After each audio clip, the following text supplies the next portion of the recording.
Hey, I'm low key excited about this. We've never done like a weight loss video or anything like that, but I think we've kind of come to a point where people kind of can accept the fact that men as well as women have like a pressure, and so I would love to say that I'm just watching this to find out the juicy details, but I'm actually going like, well, maybe maybe there's something in here, and I can like lose some weight. And then as I say that to you, I already feel like you're looking at me being like, lose weight. How about you change everything about you? And it's just like that self talk. I think some negative self talk is good. There's just like, how do you know how much is too much and not enough? Anyways, real ways celebs are losing weight so quickly. As I gain more access to the web of influencers in Hollywood. Oh, by the way, I don't. This is Candace Owens. Is that correct? I should have double checked, but I don't know her, so I don't have anything. I have no ideas about her or how anything. This is like for real. I don't know her, and I have no idea what she's gonna say. So at least I'm coming in like neutrally neutral. Would I start to Back on what she said. to the web of influencers in Hollywood, I start to learn more about their deceptions and their lies. And a lot of it is, in my opinion, evil, and some of it is purely satanic when we talk about them influencing people to pick their own genders or influencing children, to go through stages of blocking their puberty so that they don't grow up to be reproductive human beings. But Okay, apparently I did not know what I was going into, but let's keep listening. they also influence people in terms of weight, right? If you're noticing right now, skinny is back in. So I'm going to let you on a little Hollywood secret that nobody's telling you. When I say skinny is back in, I am talking about people that were embracing their curves for a while and kind of making the thick girl come back and saying, oh, now it's better to have, everyone's getting the Brazilian butts and the big boobs and the implants. That was a Hollywood trend, I feel like, over the last 5 years. But now everybody's trying to get dangerously thin again. I don't think I should argue. I don't know. I mean, there's a lot of styles that people like.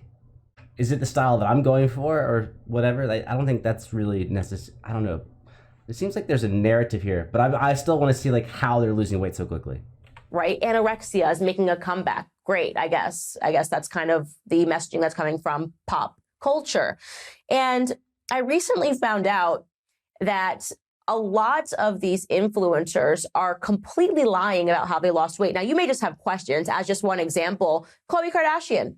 We have got to really see her grow up in the adopted Kardashian public eye. We know that she has struggled with her weight for See, that's me talking shit. Oops. forever. Now she is half my size.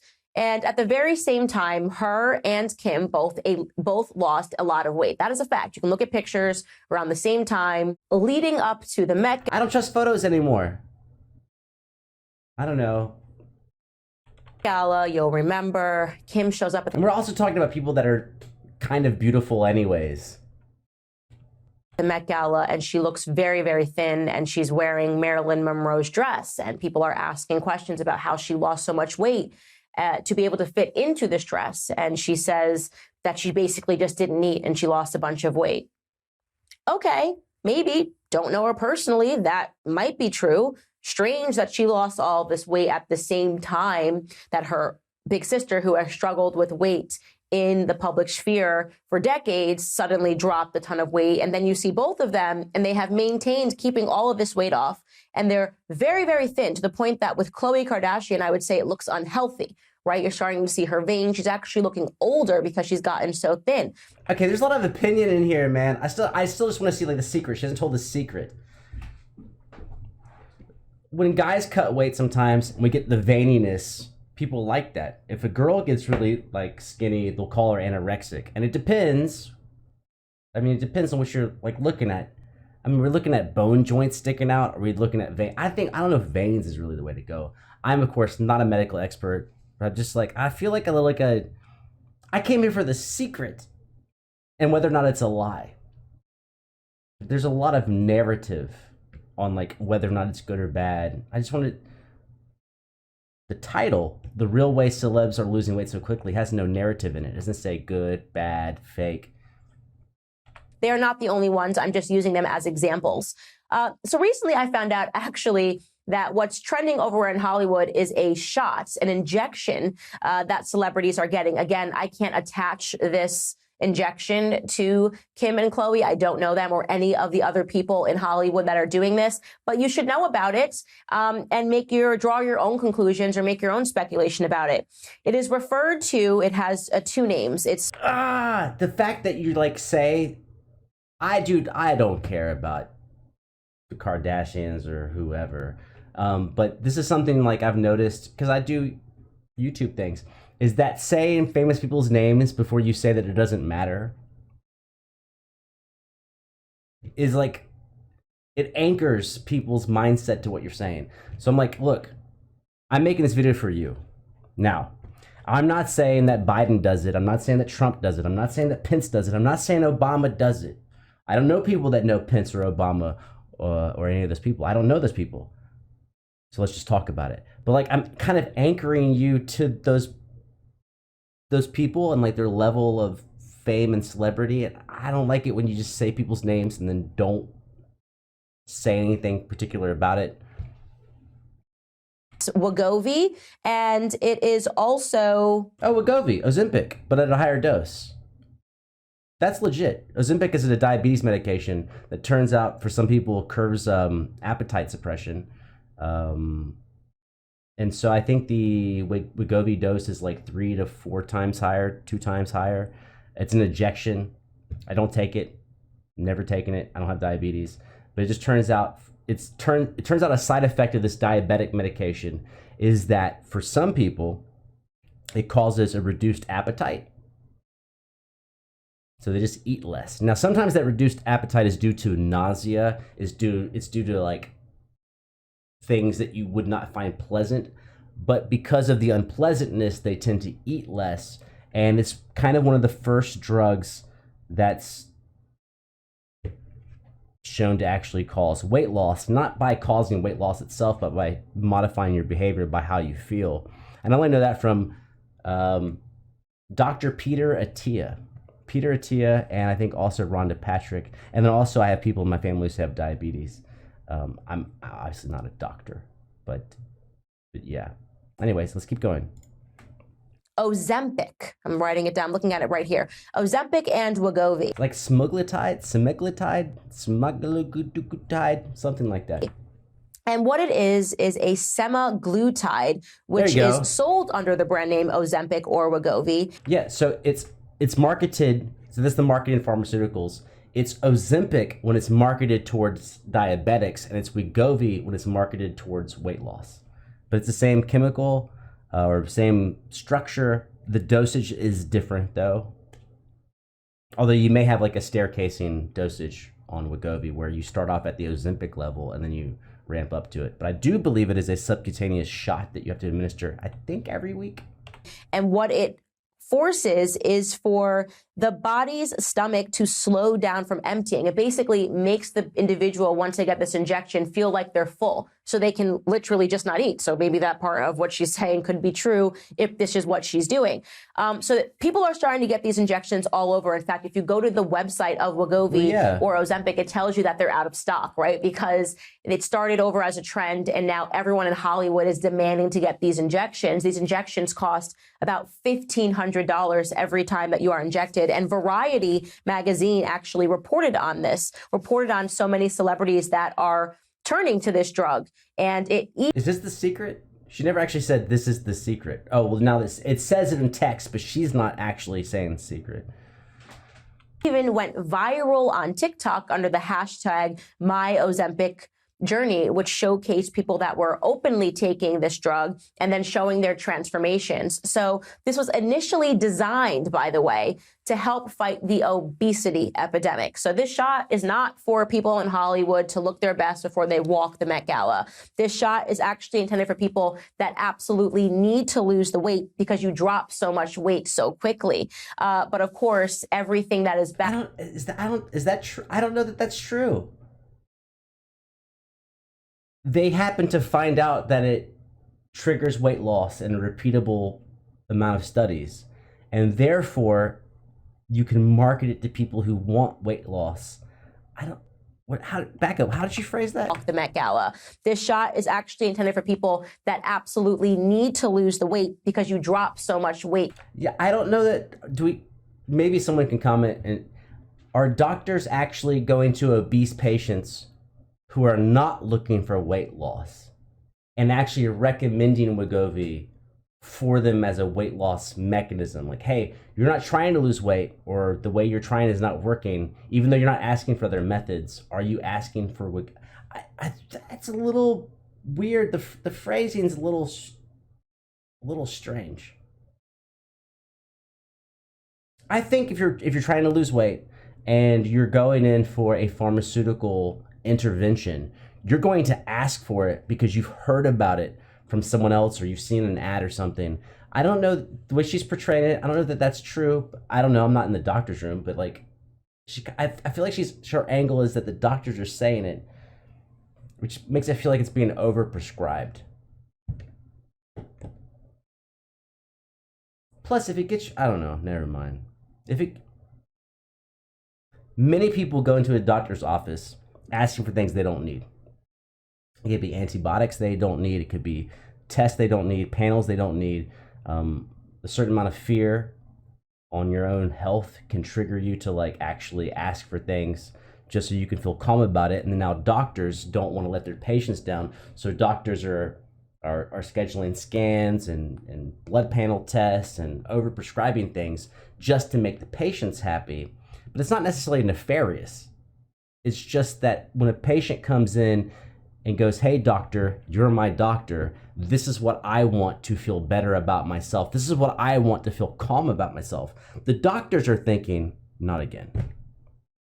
I have to give you 3 things that I don't think you should have, but you're asking for them. And if I don't give them to you, you're just going to go to another doctor, or you're going to leave me negative reviews, and you're going to negatively impact my career, and you're just going to go somewhere else and get it anyways.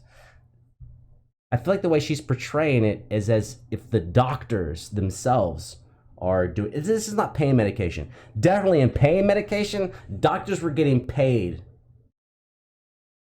to just give that out. But this is, I don't know. So quickly. But of course, everything that is bad trends in Hollywood, and it's not enough to just be a regular sized person, which is what I would say Khloe Kardashian was, that people want to be deathly skinny. They're constantly looking for the fountain of what they preserve to be youth. They want to be thin, they want to be beautiful, they want to look like they're never aging. And so this is what is going on in Hollywood. Now, I want to tell you, of course, that there's no such thing as a miracle drug. Even if you think that losing that much weight temporarily is a miracle, oh my gosh, it's a miracle. It, of course, has... I'm going to stop here. I appreciate she's got a narrative, and then she's like really good at what she's doing. But it's a really broad stroke. You know, some of us feel like, and it could be false, but some of us feel like, well, we would have a better life if we lost some weight, or maybe our spouse would treat us better, or our family at family reunion or something, maybe someone would compliment you on losing weight, and that would trigger something within yourself. And it can easily be a negative thing, that like the only thing that you have going for yourself is how you look, and if how you look is not appealing, then you are worthless. And that's also terrible. But I think there has to be some room between all of my self-worth comes from how people look at me versus I can look at myself in a mirror and feel good about myself and the changes that I've made. And that those aren't the same thing. How do I feel about myself when I look in the mirror? Pretty bad, but because I know that I do negative things. I know that my sleep is wrong. I know my diet's wrong. I know I drink too much. I smoke cigarettes, not all the time, but a decent amount of time. I already know that I do things that are not in my best interest. And so when I see things in the mirror that I don't like, I immediately have an arsenal of ways to attack myself because I have a list running of how I'm not good to myself. But it's not the world making me feel bad about cigarettes or alcohol or diet or sleep. But there is that, right? There also is a world condemning you for how you act and how you look.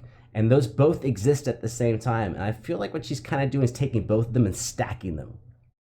That like kind of insinuating that everything you feel bad about yourself is because of a Hollywood lie and all the famous people. It is that. But we also have things that we do that are not the best for ourselves. And the lines do get blurred. And people definitely have a negative experience. Luckily, I'm so far away from a male physique of perfection that it doesn't really mess with me that way. Like if I was trying to be Chris Hemsworth or Hugh Jackman when he was like at the top of his game in Wolverine, if I was close to that, then I probably would drive myself nuts with supplements and diet and stuff. But I'm so far away from it. I just kind of want to feel better about myself. But I can't chase that. I'm like 5'6". I'm not going to be 6'2" shredded. It's just never going to happen. So, but she's not really even addressing that. She's not really addressing the distance between a 16-year-old girl and a 20-year-old girl and a 40-year-old woman and a 50-year-old. She's not really addressing the differences between those people and how their differences may be realistic but distorted by Hollywood. She's just kind of using a really broad brush to be like, everyone here is feeling this way about this thing. And I'm telling you, like, actually, I probably should have said this earlier. The reason why I'm talking probably like this much about it is because I actually came here looking for help, an idea, like something to feel good. And instead of helping me, it's kind of like more like everything's broken and everything's wrong and everything doesn't work. And I'm like, well, how do I feel better? She's like, no, the reason why you feel bad is because everything's broken. Well, how do I feel better? Well, the reason how you feel better is you just need to know that everything's broken. That doesn't make you feel better, does it? Maybe it does for you. If someone, could you imagine being a kid and people at school tell you you're terrible? You're a terrible kid. You're stupid. You're ugly. No one likes you. And you go home and you tell your parent that. I'm ugly. I'm stupid. No one likes me. Why would you think that? Everyone told me that. Well, the reason why they tell you that is because of a gigantic Hollywood narrative. That's not going to make the kid feel better. The reason why people said mean things to you are because of a gigantic conspiracy may be true, but it's not going to make you feel better. Like you reaffirm or you go, hey, what they said's not true. Or these people are saying things just to make you feel bad.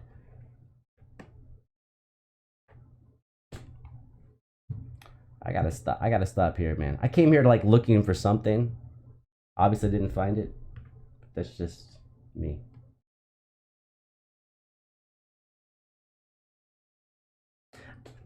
One last thing. I think it's kind of amazing how what she is saying is pretty true, though. That I've been here for 20 minutes looking for something, but not because of Hollywood. I'm not looking at Hollywood and being like, I need to lose weight. I know my weight over the years. I know my negative behaviors. And so I was looking for is like, not an antidote, not a one-step solution, not a cure-all, but just like, she's like, the secret is that they're using a drug for weight loss. And it was marketed for weight loss. And then they used it for weight loss. Wait, so you're telling me people who have money and access to doctors went in to lose weight and the doctors prescribed them something to lose weight? That's not a conspiracy. That's just wealthy people having access to doctors and prescriptions. The actual conspiracy is, how come poor people can't get it? That's a conspiracy. How come, like, if you are on welfare and you're like, things are going bad for you and you're 100 pounds overweight, how come the government doesn't go, hey, would you like to try this Wegovy stuff? Right? How about, and I just said welfare and no money. What if you have a decent amount of money, you're like in the middle and you're like 22 and you've gained like a lot of weight. You know, you were like, whatever, you gained 50 pounds from whatever your weight was. You gained 50 pounds from like 19 to 22. And the doctor steps in and goes, hey, your life seems to be doing well. Maybe you would like to take a look at this. I think that's the conspiracy. The conspiracy isn't that people are taking a weight loss drug to lose weight. I think the conspiracy is, why doesn't everybody have access to this and have access to doctors who will talk to them in depth about whether or not this could work out for them and it be actually affordable for people? That's a conspiracy. Holy shit. I'm gonna get banned.